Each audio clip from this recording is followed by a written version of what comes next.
अरमान और गीतांजलि जाएंगे वापस। अरमान ने जताई गीतांजलि की फिक्र।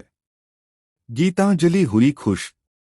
जी हाँ दोस्तों, स्टार प्लस के पॉपुलर टीवी शो यह रिश्ता क्या कहलाता है के अपकमिंग ट्रैक में शुरू होने वाला है एक ऐसा धमाकेदार मोड़ जिसे देखकर आपके भी होश उड़ जाएंगे। कहानी वहीं से शुरू होती है जब अरमान गहरी सोच में डूबकर गीतांजलि के पास आता है। उसका चेहरा गंभीर है, आंखों में एक बेचैनी साफ झलक रही है।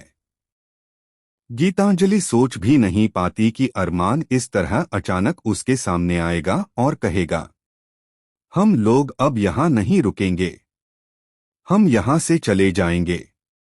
यह सुनकर गीतांजलि का चेहरा सन्न रह जाता है। उसके होंठ कांपते हैं। वह कुछ पल के लिए कुछ बोल ही नहीं पाती।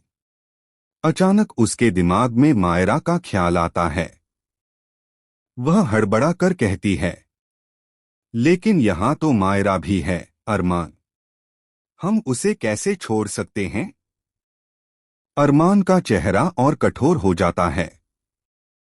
वह गहरी सांस लेकर कहता है, नहीं गीतांजलि, यह तुम्हारे अनफेयर अनफेयर होगा। मैं नहीं चाहता कि तुम इस सब के बीच अपनी खुशी खो दो। गीतांजलि उसकी बातें सुनते ही भीतर पिघल जाती है। उसके चेहरे पर हल्की सी मुस्कान आ जाती है। उसके लिए यह पल किसी सपने से कम नहीं था कि अरमान उसकी फिक्र करे, उसकी खुशी को अपनी प्राथमिकता दे।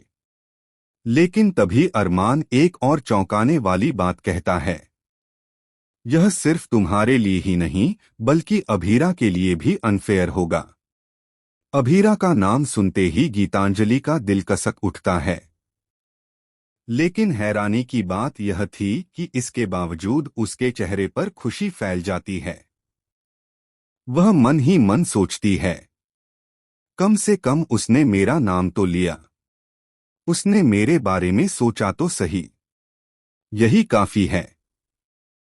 गीतांजलि तुरंत हामी भर देती है।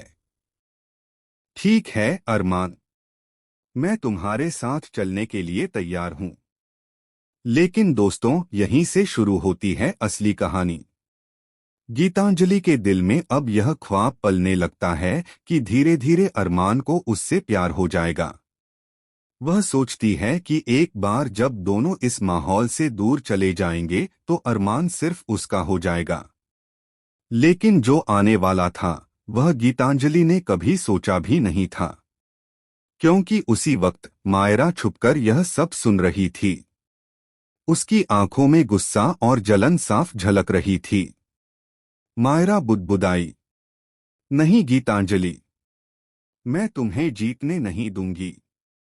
अरमान सिर्फ मेरा है और हमेशा मेरा ही रहेगा।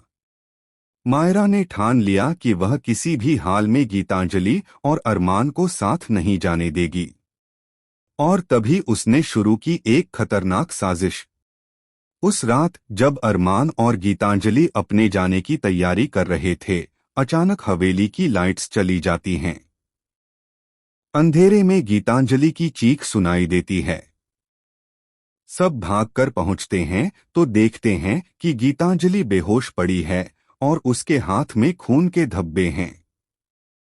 सब लोग चौंक जाते हैं। डॉक्टर को बुलाया जाता है।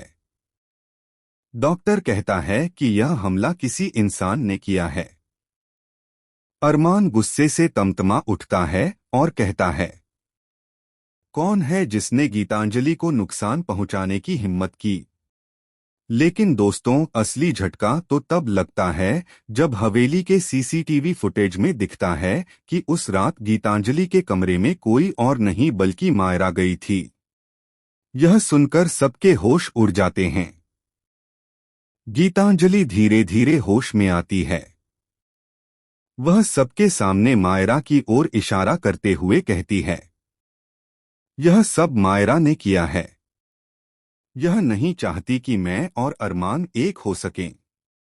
मायरा गुस्से में चिल्ला उठती है, झूठ, तुम झूठ बोल रही हो गीतांजलि। अरमान सिर्फ मेरा है। तुम भी